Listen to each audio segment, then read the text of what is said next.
할렐루야. 하나님의 은혜와 평강이 우리 모두에게 임하기를 예수님의 이름으로 축원해 드립니다. 오늘 말씀은 로마서 6장 8절에서 14절 말씀을 통해 구원의 삶을 살라라는 제목으로 하나님 말씀 증거하겠습니다. 완전한 복음 로마서 강의 16번째 시간입니다. 로마서 말씀의 핵심은 구원, 곧 구원론입니다. 에베소서와 고린도 전후서 말씀이 교회론이라면 로마서에서는 구원이 무엇인가, 구원에 대한 정확한 것에 대해서 이렇게 정의를 내리고 또 어떻게 구원을 받을까에 대해서 말씀하고 있는 것이 바로 로마서 말씀입니다. 바울은 로마서를 기록하면서 가장 주의해야 될 것에 대해서 한 가지를 이야기를 합니다. 그것이 바로 우리의 행위를 통해서 구원을 받는 것이 절대 아니다라는 것을 이야기하고 있는 것이죠. 우리의 행위를 통해서 구원받는 것을 율법주의라고 이야기를 합니다. 율법이 아니라, 우리의 행위가 아니라 오직 믿음을 통해서 구원을 받는 것이다 라는 것입니다. 우리의 율법을 통해서, 율법주의를 통해서 또 행위를 통해서 구원을 받는다는 것은 구원의 이유가, 근원이 내 안에서 나온다는 것이죠. 이것은 잘못된 것이라는 겁니다. 그래서 구원은 오직 믿음을 통해서, 예수 그리스도를 통해서 온다는 것이죠. 믿음이 무엇입니까? 무엇을 믿는 것이죠? 예수님을 믿는 것입니다. 예수님이 무엇을 믿는 것입니까? 예수 그리스도를 믿는 것입니다. 예수님이 나의 구원자가 되시고 예수님이 나의 주인이 되십니다. 이것이 바로 구원이다라는 것을 이야기하고 있는 것입니다. 구원이라는 것을 원어로 보면 소테리아 이렇게 얘기를 하죠. 건져냄을 받는다라는 의미를 가지고 있습니다. 그럼 무엇으로부터 건져냄을 받는 것입니까? 죄로부터 건져냄을 받는 것입니다. 그러기에 죄가 무엇인가를 분명하게 우리가 정의를 할 때, 또 그 죄의 문제를 어떻게 해결할 것인가에 대해서 말씀을 통해서 우리가 깨달을 때 우리는 진정한 구원을 받게 되고 또 구원의 삶을 살 수 있게 될 줄을 믿습니다. 그래서 구원론의 가장 첫 번째 시작은 죄론입니다. 죄가 무엇인지를 알아야 구원이 무엇인지를 명확하게 우리가 깨달을 수가 있는 것입니다. 그렇다면 죄가 무엇입니까? 원어로 보면 죄를 하마르티아라고 이렇게 이야기를 합니다. 화살을 쐈는데 관역으로부터 벗어난 것, 이것이 바로 죄이죠. 그러니까 죄를 한마디로 말하면 하나님의 창조의 원리로부터 벗어난 것입니다. 하나님께서는 우리를 창조하실 때 하나님이 주인이시고 우리가 종으로 그렇게 살도록 창조하셨습니다. 하나님이 아버지이고 우리는 자녀로 창조를 했습니다. 그런데 그것이 뒤바뀌어 버린 것이 바로 죄인 것입니다. 내가 주인된 것, 내가 하나님보다 높아진 것, 이것이 바로 죄인 것입니다. 내가 주인 되었을 때 나타나는 특징이 뭘까요? 그것이 바로 불순종, 그것이 바로 죄인 것입니다. 인류 최초의 죄가 무엇이죠? 아담의 범죄이죠. 선악과를 먹지 말라라고 하나님께서 분명히 말씀하셨는데 선악과를 먹은 것입니다. 이것을 먹으면 정령 죽으리라 라고 했는데 그것을 믿지 않은 것이죠. 그 믿지 않은 것이 죄인 것이고 또 불순종이 죄악인 것이죠. 이것을 바라보면서 율법주의자들은 이해를 잘 못합니다. 아니, 선악과를 먹은 게 뭐가 죄가 될까? 그 율법주의가 왜 잘못된 것이냐라는 것을 미리 말씀드리면 종종 착각을 합니다. 율법도 하나님 말씀 아닙니까? 이렇게 생각을 할 수가 있는 것이죠. 구약의 말씀 아니에요? 이렇게 이야기를 할 수 있는 것이죠. 맞습니다. 하나님께서 만드신 율법 말씀입니다. 근데 왜 율법주의가 잘못된 것이냐라는 것이죠. 율법주의라는 것은 하나님이 빠진 율법만 남은 것입니다. 그러니까 지키느냐 안 지키느냐, 여기에 관점을 두는 것입니다. 이 당시 때는 법이 없었습니다. 그러니까 형법, 민법, 이런 법이 곧 율법이 형법이고 민법이었다는 것입니다. 그러니까 율법주의라는 것은 그 법 자체만 있는 거예요. 하나님은 빠진 것. 예수님께서 이 땅에 오셔서 말씀하시죠. 나는 율법을 폐하러 온 것이 아니라 율법을 완성하기 위해서 왔다 라고 이렇게 말씀하시죠. 그게 무슨 말일까요? 이 유대인들은 율법이 불완전해진 것입니다. 왜냐하면 하나님께서 그것을 명령으로 주셨는데 하나님은 빠지고 율법만 지키느냐 안 지키느냐, 이 관점에서 바라본 것입니다. 예수님께서는 그 율법을 완성하기 위해서 왔다는 것은 이 율법이 하나님 말씀이야. 하나님 말씀, 하나님과 연결시키기 위해서 이 땅에 왔다라고 그렇게 말씀하고 있는 것입니다. 이 선악과의 사건들을 보면서 이 율법주의자들은 지금으로 보면 뭘까요? 이게 도덕주의고 윤리주의죠. 도덕적으로 윤리주의로 보면 이해가 되지 않죠. 아니, 선악과를 먹는 게 그 윤리적으로 크게 잘못된 건가? 윤리적으로 크게 도덕적으로 그게 죽을 죄인가? 그거 하나 먹은 게? 라고 이렇게 생각할 수 있는 것이죠.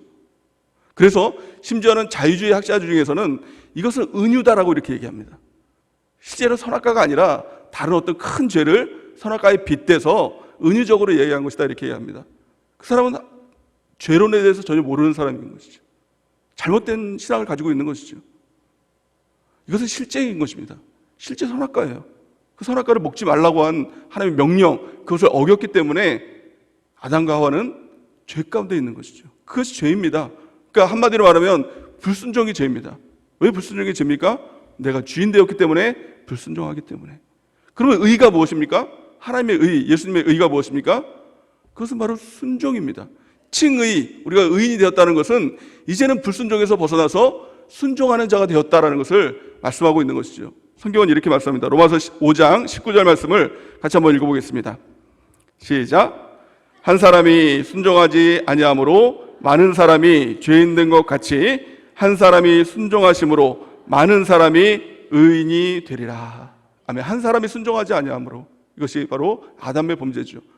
그러니까 이게 근원적인 죄, 원죄, 그러므로 모든 사람이 죄인이 되었다. 또 한 사람이 순종함으로, 이 한 사람이 순종하지 아니함으로, 이것이 바로 아담의 범죄이고 이것이 바로 근원적인 죄가 되는 것이고, 한 사람이 순종함으로, 누가 순종한 것입니까? 예수님께서 온전한 순종, 완전한 순종을 함을 통해서 하나님의 의를 이뤘죠. 그래서 그 예수님을 믿을 때 그 의가 우리에게 주어지는 놀라운 귀한 축복이 있는 것입니다. 그래서 이 말씀을 종합해 보면 죄가 무엇이냐? 한마디로 말하면 불순종이 죄다라고 이야기할 수가 있는 것입니다. 그렇다면 이렇게 질문할 분이 있겠죠. 아니, 불순종만 죄예요? 그러면 살인죄는 죄가 아닙니까? 이렇게 따질 분이 있겠죠. 아주 좋은 질문입니다. 물론 제가 질문을 했지만요. 살인죄가 죄입니까? 안 죄입니까? 반대로 제가 여러분들에게 한번 질문을 하겠습니다. 살인죄가 죄입니까? 죄가 아닙니까? 어떤 분들은 죄가 아니라고 막 이렇게 얘기하는 분들이 있고 죄라는 분들이 있습니다. 모든 사람들이 살인죄는 죄라고 이야기합니다. 세상 사람들도 살인죄를 죄라고 얘기하고 예수 믿는 사람들도 살인죄를 죄라고 얘기합니다. 살인죄는 명백한 죄입니다. 그렇다면 중요한 것은 살인죄가 죄냐 아니냐 이것이 아니라 왜 죄가 되느냐, 이게 중요한 것입니다. 그래서 우리 안에도 율법주의가 있을 수 있거든요. 도덕주의가 있을 수 있거든요. 또 우리 가운데 이 윤리주의가 있을 수 있거든요. 이것으로는 천국에 가지 못합니다. 구원받지 못합니다. 그렇다면 여러분들 안에 율법주의가 있는지 한번 제가 질문을 합니다. 살인죄 왜 죄가 됩니까? 어떤 사람은 이렇게 얘기할 수 있습니다. 그것이 바로 법이니까요. 또 도덕적으로 윤리적으로 그것은 해악을 끼치는 거기 때문에 죄가 됩니다 라고 답변하시는 분이 있다면 그게 곧 율법주의가 될 수 있고 도덕주의가 될 수 있고 윤리주의가 될 수 있는 것입니다. 살인죄는 죄입니다. 왜 죄가 될까요? 하나님께서 살인하지 말라라고 명령하셨기 때문에 그것은 불순종, 살인죄를 저지르는 것은 불순종의 죄가 되는 것입니다. 그럼 또 한 가지 질문하겠습니다. 누군가를 미워하는 것, 이건 죄가 됩니까? 죄가 안 됩니까? 율법주의자들은, 도덕주의자들은, 윤리주의자들은 이것은 크게 죄가 아니라고 이렇게 얘기할 것입니다. 왜냐하면 미워한다고 해서 감방 가는 거 아니잖아요. 도덕적으로 벌금을 내거나 만약 그렇다고 하면은 어떨까요? 그것은 법에 저촉되는 게 아니니까 크게 죄가 될 것이 없다라고 이렇게 이야기할 것입니다. 또 어떤 윤리주의자들은 이렇게 얘기할 것입니다. 그것은 1차적인 죄가 될 수 있죠. 죄의 어떤 가능성이 될 수 있고 미워하는 것을 통해서 살인할 수도 있고 또 해를 가할 수도 있고 상해를 할 수 있기 때문에 그것은 죄의 어떤 씨앗이다 이렇게 얘기할 수 있을 것입니다. 하지만 미워하는 것은 명백한 죄입니다. 왜 죄가 될까요? 하나님께서 미워하지 말라라고 얘기했기 때문에. 예수님께서 뭐라고 말씀하십니까? 미워하는 것은 곧, 형제를 미워하는 것은 곧 살인하는 죄와 똑같다라고 말씀하셨기 때문에 미워하는 것은 죄다라는 것입니다. 우리 죄에 대한 관념이 바뀌어야 됩니다. 죄는 내가 주인 된 것, 이것이 죄다.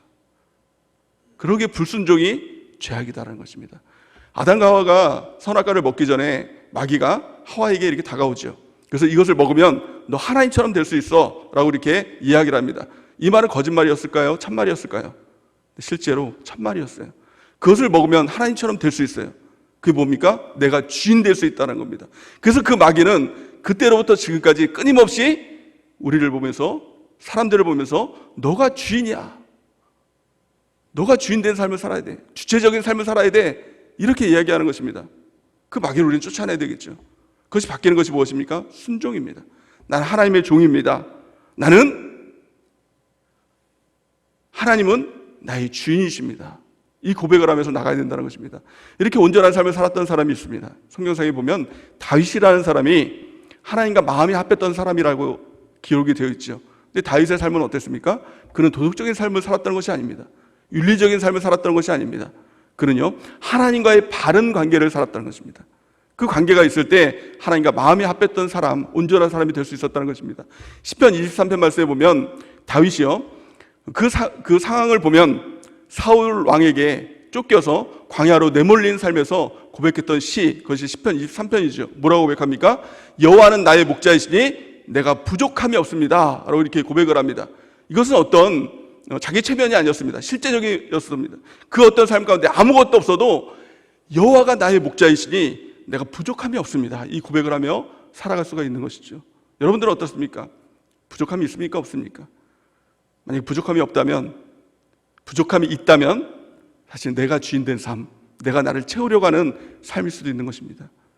여호와가 나의 목자가 되실 때, 여호와가 나의 주인이 되실 때 우리는 부족함이 없는 삶을 살아가게 될 줄 믿습니다.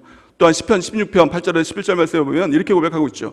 여호와를 내가 항상 내 앞에 모시며 여호와가 내 우편에 계심으로 내가 흔들리지 아니하리로다, 이렇게 고백을 하면서 그럴 때 내 마음에 기쁨이 있었고 내 육신이 안전했고 또 영혼의 소생이 있었고 인생의 살 길이 있었습니다. 하나님께서 나에게 공급하시는 삶, 부족함이 없는 삶을 살게 되었습니다, 이렇게 고백하고 있는 것이죠. 그것이 바로 올해 주신 약속의 말씀입니다. 하나님께서 우리 가운데 공급해 주신다는 삶은 그냥 하나님 주세요 하면 내가 부족한 거 채워주는 삶이 아니라 그 하나님께서 나의 주인이 되어주실 때 모든 것을 하나님께서 공급해 주시는 삶을 살게 된다는 것입니다. 이렇게 살았던 이 다윗이 인생 일대에 가장 큰 오점을 낚이는 사건이 있었죠. 우리아의 아내 밧세바를 범하는 사건이 나옵니다. 우리아를 죽이고 또 밧세바를 간음하는 이 간음의 사건들을 보여주고 있는 것이죠. 근데 다윗이 이 죄악을 나단 선지자를 통해서 깨닫게 되고 하나님께 기도를 하는데요, 참 특이하게 기도를 합니다. 상식하고는 좀 특이하게 기도를 하죠. 우리의 생각과는. 뭐라고 기도하냐면 시편 51편 4절 우리가 한번 읽어보겠습니다. 시작. 내가 주께만 범죄하여 주의 목전에 악을 행하였사오니 주께서 말씀하실 때에 의로우시다 하고 주께서 심판하실 때에 순전하시다 하리이다. 아멘. 다윗은 하나님께 기도하면서 내가 주께만 범죄하였습니다, 주님께만 범죄했습니다, 이렇게 고백을 합니다. 율법주의자들이 보면 뭐라고 얘기할까요? 도덕주의자, 윤리주의자들이 보면 뭐라고 얘기할까요? 왜 하나님께만 범죄했습니까? 우리아에게도 범죄했죠. 우리아를 죽였으니까. 밧세바에게도 범죄를 했죠. 멀쩡하게 잘 살고 있는 밧세바를 꼬셔가지고 범죄했으니까 이게 죄 아닙니까? 왜 하나님께만 범죄했다고 얘기합니까? 라고 이렇게 이야기할 수도 있습니다. 그러나 다윗은 근원적인 죄악을 회개하고 있는 것입니다. 근본적인 죄악이 무엇이냐? 내가 주인된 그 마음, 거기로부터 모든 죄악이 시작됐다는 것입니다. 다윗은 아무것도 없는 상황에서도, 광야 가운데서도 여호와가 나의 목자이시니 내가 부족함이 없다라고 이렇게 고백했습니다. 근데 이 사건, 죄를 짓기 전에 이 사건들은 다윗이 모든 것을 다 가졌던 때입니다. 그런데요, 그 가운데 부족함이 있었습니다. 외로움이 있었죠. 채워지지 않는 그 마음이 있었습니다. 그 마음을 어떻게 합니까? 스스로가 채우려고 했다는 겁니다. 스스로가 그것을 채우려고 했던 것, 자기가 주인 되었던 것, 이것이 죄악이었습니다. 이것을 깨닫기 시작했다는 것입니다. 모든 죄악의 근원은 내가 주인 된 삶으로부터 시작되는 것입니다. 우리가 이것을 회개하고 주님 앞으로 나가야 된다는 것입니다. 이미도 밧세바를 범하기 전에 그의 마음의 주인은 하나님이 아니라 그 자신이었다는 것입니다. 하나님이 아니라 내 자신이 주인 될 때 나타나는 특징, 그것이 바로 율법주의가 되는 것인데요, 율법주의의 특징 한 가지가 있습니다. 가장 중요한 특징이 뭐냐면 숨기려고 하는 것입니다. 은폐하려고 하는 것입니다. 무마하려고 하는 것입니다. 율법주의의 맹점은 뭐냐면 걸리지만 않으면 저촉이 되지 않는 것입니다. 그래서요, 10계명 중에 11계명이 있다고 그러죠? 한 계명이 더 있다고 합니다. 그 계명이 뭘까요? 걸리지 마라. 우리가 참 이게 우스갯소리로 그런 얘기를 하는데, 이것은요 율법주의자들을 비꼬아서 하는 말입니다. 율법주의의 맹점은 걸리지만 않으면 되는 거예요. 그러니까 이 다윗도 이미도 이 율법주의에 있는 것이죠. 걸리지 않기 위해서 밧세바가 임신했더니 우리아를 데려다가 통치하게 만들어서 내 애가 아니다, 이것을 무마하려고 했죠. 우리아가 그것을 거부하니까 어떡합니까? 우리아를 죽여서 무마하려고 했죠. 결국엔 다윗은 그것에 성공했습니다. 이것을 현대적인 용어로 보면 뭐라고 얘기합니까? 완전 범죄. 아무도 몰랐습니다. 그냥 지나갈 수 있는 문제였다는 것입니다. 그런데요, 나단 선지자가 이것을 통해서 하나님께 당신은 범죄했다는 것을 알려주게 되죠. 그리고 났더니 다윗이 내가 하나님께 범죄했습니다, 내가 주인 되었습니다, 이것을 고백하는 것입니다. 우리의 죄악도 마찬가지입니다. 근원적인 죄악에 대해서 하나님께 회개하며 나가야 된다는 것입니다.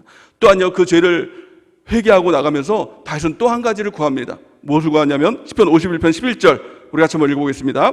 시작. 나를 주 앞에서 쫓아내지 마시며 주의 성령을 내게서 거두지 마소서. 아멘. 내가 주인 되었을 때 나타나는 특징이 무엇입니까? 그것은 성령을 거둬가신다는 겁니다.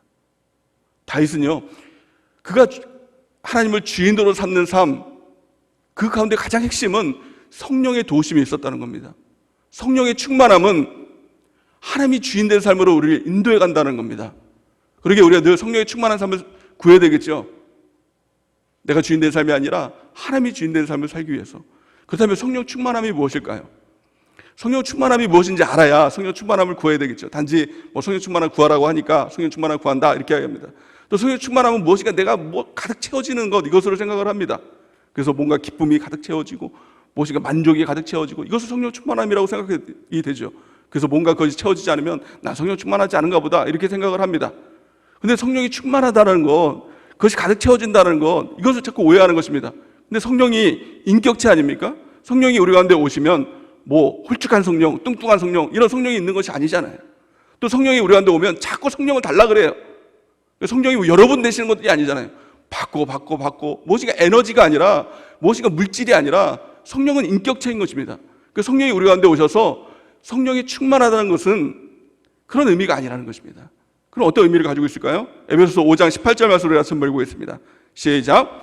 술 취하지 말라, 이는 방탕한 것이니 오직 성령으로 충만함을 받으라. 아멘. 성령의 충만함과 술 취함과 대비를 하고 있습니다. 왜 그럴까요? 왜 술 취함과 성령의 충만함에 대해서 대비를 하고 있을까요? 여러분들 혹시 술을 드셔보셨습니까? 여러분들 아마 안 드셔보셨겠죠. 저는 술을 먹어봐서 그걸 너무 잘합니다. 이게 술을 이리 취하면, 지금은 안 먹습니다. 다 끊었죠. 오해하지 마시고요. 술이 취하면 어떻게 되냐면 술의 지배를 받습니다. 내 생각도 술 먹기 전과 다른 생각을 합니다. 내 마음도, 감정도 술의 지배를 받는 것이죠. 심지어는 내 몸도 술의 지배를 받는 것이죠. 휘청휘청하고 비틀비틀하고 술의 지배를 받는 것입니다. 그러니까 술 취하지 말라, 이는 방탕한 것이니, 그러니까 술 취하면 안 된다는 겁니다. 그러면서 성령의 충만함을 받으라 이렇게 얘기합니다. 성령의 충만함이 무엇입니까? 성령의 지배를 받는 것입니다. 내 마음도, 내 감정도, 나의 생각도, 나의 몸도 성령의 지배를 받는 것, 온전히 지배를 받는 것, 이것이 바로 성령의 충만함입니다. 그 명령에 완전히 순종할 수 있는 것이죠. 그런데 성령이 소멸되는 경우도 있다는 것입니다. 왜 그럴까요? 내가 주인 되어서 내가 주도적으로 무엇인가 한다라고 하면 성령은 내 가운데서 일할 수 없는 것입니다. 소멸이 되는 것이죠. 오늘 다윗은 성령의 충만함을 달라고, 그러니까 한번 이것을 소멸하고 났더니 이제는 내가 하고 싶은 대로 하는 것입니다. 내가 원하는 대로 하는 것입니다. 이전에는 여호와를 항상 내 앞에 모시며 그가 내 오른쪽에 계심으로 내가 흔들리지 아니하리로다 이렇게 고백했는데 맨날 흔들리는 거예요. 그러나서 마음의 기쁨도, 육신의 안전도, 영혼의 소생도, 인생 살 길도 다 하나님께서 공급해 주셨는데 이제는 그것들이 없으니까 내가 그것들을 공급하면서 채워도 채워지지 않는 삶을 사는 것입니다. 마치 그것은 터진 웅덩이 같은 삶을 사는 것이죠. 여러분들은 어떻습니까? 여러분들의 삶은 어떻습니까? 진정한 만족이 있습니까? 성령을 통해서 진정한 만족이 있습니까? 하나님께서 공급하시는 그 모든 것을 다 공급받고 있습니까? 만약 그렇지 않다면 이유는 단 한 가지입니다. 내가 주인된 삶, 불순종의 삶을 살고 있는 것입니다. 근원적인 회개를 해야 됩니다. 하나님, 내가 하나님께만 내가 범죄했습니다. 내가 주인된 삶을 살았습니다. 근원적으로 내가 주인된 이 죄악들을 범하며 살았습니다. 불순종의 죄악을 범하며 살았습니다. 오늘 통곡하며 회개하는 그 은혜가 있길 바랍니다. 그리고 나서 성령의 충만함을 받는 은혜가 있길 바랍니다. 성령의 지배를 받는 삶, 모든 것 가운데 나의 생각도 내 마음대로 하는 것이 아니라 성령의 지배를 받고 내 감정도, 나의 행위도, 나의 몸도 모든 것이 성령의 지배를 받는 그런 삶을 살아가는 은혜가 있길 바랍니다. 그런 삶이 바로 구원의 삶입니다. 구원을 한 번 받으면 영원한 천국 이런 거 절대 없습니다. 이제는 우리가 구원의 삶, 그 삶의 핵심이 무엇입니까? 우리가 어떻게 구원을 받았죠? 예수님이 나의 주인이십니다. 이 고백으로 우리가 구원을 받았습니다. 그러기에 구원의 삶은 예수님이 나의 주인 되십니다. 이것 가운데 그 삶을 살아가는 것입니다. 그럼 어떻게 그 삶을 살아갈 수 있을까요? 오늘 본 말씀에 보면 구원의 삶에 대해서 이야기를 하면서 네 가지로 바울은 이야기를 하고 있는 것입니다. 가장 첫 번째가 무엇입니까? 우리 본문 말씀 8절에서 9절 우리 같이 한번 읽어보겠습니다. 8절에서 9절 시작. 만일 우리가 그리스도와 함께 죽었으면 또한 그와 함께 살 줄을 믿노니 이는 그리스도께서 죽은 자 가운데서 살아나셨음에 다시 죽지 아니하고 사망이 다시 그를 주장하지 못할 줄을 알미로다. 아멘. 내가 그리스도와 함께 죽었다는 것, 이것이 무엇입니까? 십자가 붙들라는 것입니다. 십자가 붙든다는 것은 내가 예수님과 함께 죽었습니다, 이것을 고백하고 또 이런 삶을 사는 것입니다. 내가 죽고 내 안에 예수님이 이제는 사십니다 라는 고백으로 날마다 우리가 십자가를 지고 날마다 나를 죽이고 그 삶을 살아가는 것입니다. 두 번째, 어떤 삶을 살아야 됩니까? 10절에서 11절 우리 같이 한번 읽어보겠습니다. 시작. 그가 죽으심은 죄에 대하여 단번에 죽으심이요 그가 살아나심은 하나님께 대하여 살아 계심이니 그와 같이 너희도 너희 자신을 죄에 대하여는 죽은 자요 그리스도 예수 안에서 하나님께 대하여는 살아있는 자로 여길지니라. 아멘. 두 번째 가장 중요한 것은 여기라는 겁니다. 사람들은 어떤 말씀이 선포되고 또 성경을 읽으면 안 믿어진다라고 생각하는 사람이 있습니다. 그렇게 이야기하는 사람이 있습니다. 너무나도 미련한 것입니다. 내가 믿어지고 안 믿어지고 뭐가 그렇게 중요한 겁니다. 말씀이 진리인데 그거 하나 믿는 거 아닙니까?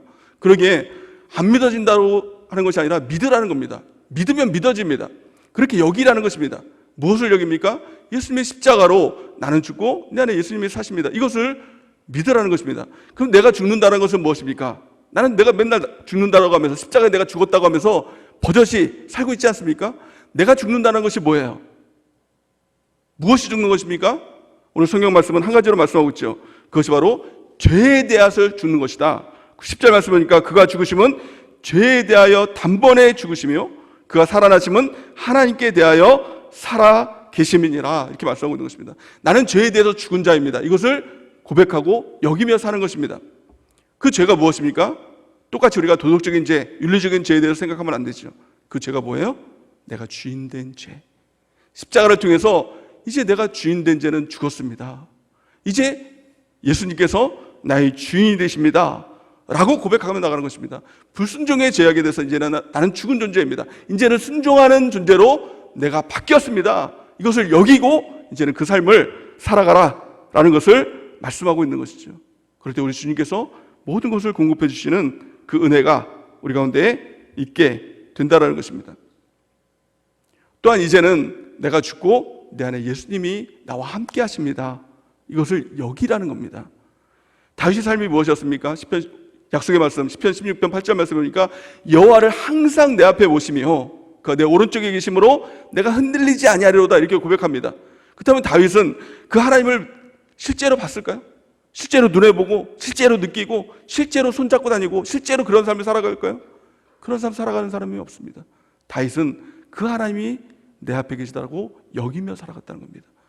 그가 내 우편에 계심으로 내가 흔들리지 않는 삶을 살아간다 라고 여기는 삶을 살아갔다는 것입니다. 여긴다는 것은 주님이 나와 함께 하신다는 것을 여기며 사는 겁니다. 느껴지지 않아도 보여지지 않아도 내 눈에 아무 증거 아니 보여도 그 주님이 나와 함께 하십니다 라고 여기라는 것입니다. 로마서 6장 3절에서 8절 말씀에 보면 합하여 함께 연합한 자라는 말, 주님이 나와 함께 한다, 연합한 자가 되었다, 합하였다라는 말이 무려 9번씩이나 나온다는 겁니다. 그렇게 우리가 여겨야 된다는 것입니다. 우리 주님이 나와 함께 하심을 믿고 그것을 여기며 살아가는 은혜가 있길 바랍니다. 그렇다면 그가 처음부터 계속 여기게 될까요? 그렇지 않다는 것입니다. 처음에는 여기게 되겠죠. 그것이 아직 시감이 안 되니까요. 근데 여기다 보면 그것이 증거가 나타납니다. 이제는 실감이 되는 때가 오게 되고, 주님이 정말 내 옆에 계시는구나. 그것들이 피부로 느껴지고 감정으로 느껴지고 실제로 그것이 느껴지는, 내가 정말 보는 것보다 더 믿어지는 때가 오게 된다는 것입니다. 그러기 전까지는 여기 있는 것입니다. 임마누엘 하나님, 내가 세상 끝나는 날까지 너와 함께 있겠다라고 약속하신 그 주님이 나와 함께 하신다라는 것을 여기고 주님과 함께 동행하는 우리 모두가 되는 은혜가 넘치길 바랍니다. 또 세 번째는 어떤 삶을 살아야 됩니까? 12절 우리 같이 한번 읽어보겠습니다. 시작. 그러므로 너희는 죄가 너희 죽을 몸을 지배하지 못하게 하여 몸의 사욕에 순종하지 말고. 아멘. 이제는 내가 선택하는 삶을 살게 됐다는 것입니다. 구원의 삶은 무조건 다 하나님께서 해주시는 삶이 아니라 이제는 내게 선택권을 주어주시는 삶인 것입니다. 무엇을 선택하든 내가 선택할 수 없는 사람이었죠.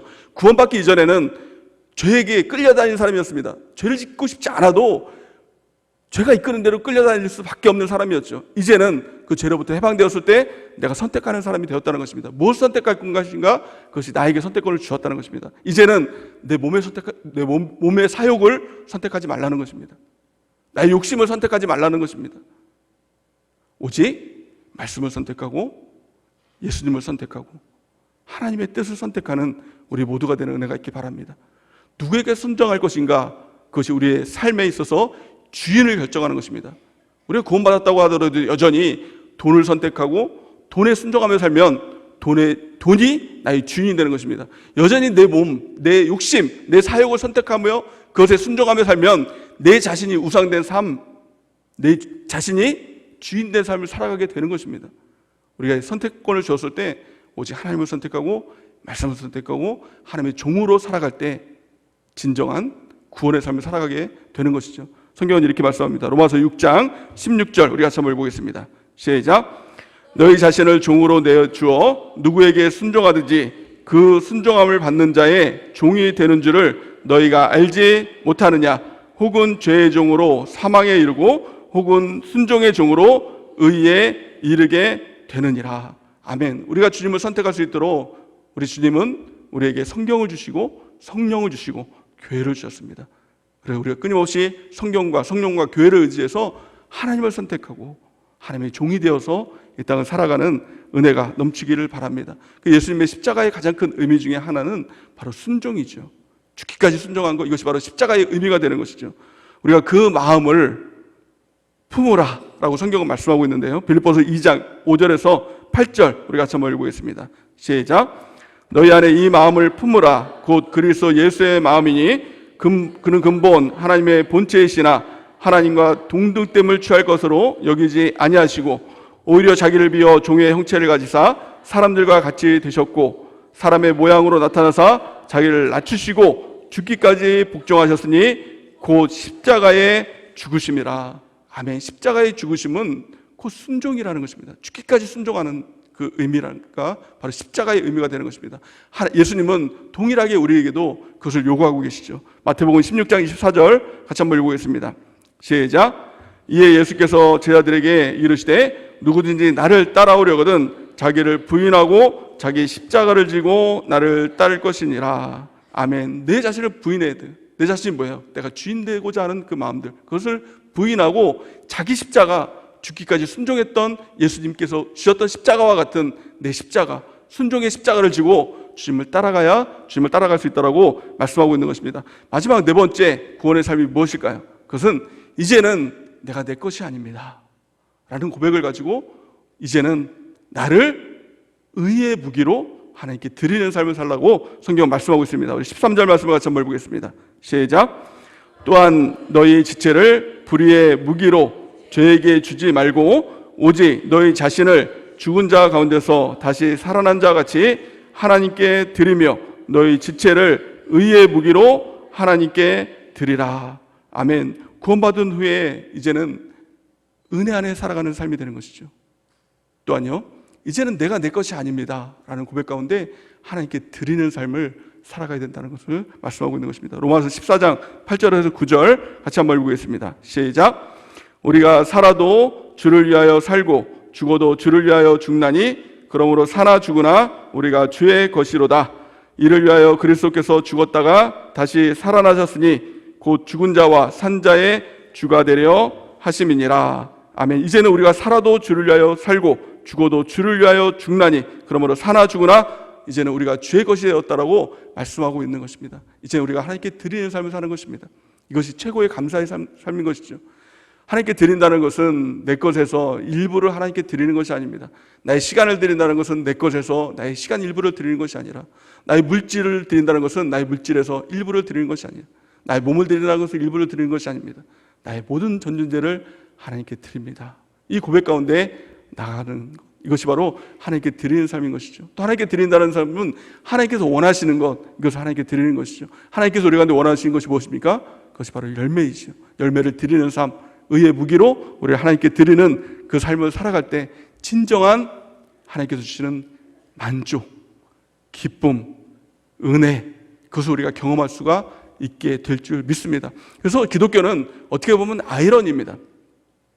내가 주인이고 내가 내 것을 채우겠다라고 열심히 채우면 그것은 밑빠진 독이 됩니다. 터진 웅덩이가 돼서 다 새어나갑니다. 채워도 채워지지 않습니다. 물을 먹어도 갈증이 있죠. 마치 바닷물을 먹는 것 같은 갈증이 있는 것이죠. 그런데 목마르거든 누구든지 예수님께 나아갈 때 예수님이 나의 주인이십니다, 이 고백을 하며 나가면 그 배로부터 생수의 강이 흘러나오는 그 만족하시는 충만함에 이르게 된다는 것입니다. 그래서 이제는 내가 주인이 아니라 오직 주님이 나의 주인이십니다 라는 고백을 가지고 하나님께 드리는 삶을 살게 될 때 주님께로부터 주시는 놀라운 은혜, 감사의 충만함이 우리 가운데 있게 될 줄을 믿습니다. 우리 마지막 14절을 같이 한번 읽어보겠습니다. 14절 시작. 죄가 너희를 주장하지 못하리니 이는 너희가 법 아래 있지 아니하고 은혜 아래 있음이니라. 아멘. 구원의 삶을 살아갈 때 이제 더 이상 죄가 우리를 주장하지 못하고 이제 은혜 아래 살아가는 삶, 기쁨이 충만한 삶, 감사가 넘치는 삶, 높은 감사를 할 수 있고 깊은 감사를 할 수 있고 넓은 감사를 할 수 있고 긴 감사를 할 수 있는 그런 삶을 살아가게 될 줄을 믿습니다. 범사에 감사하라. 이것이 그리스도 예수 안에서 너희를 향하신 하나님의 뜻이니라 이렇게 말씀하고 있죠. 그래서 예수 안에서 무슨 말입니까? 예수님이 나의 주인 되실 때 우리는 범사에 감사할 수 있는, 감사가 넘쳐날 수 있는 그런 삶을 살 수 있는 것입니다. 순종해야 진정한 감사할 수 있는 삶을 살게 되는 것입니다.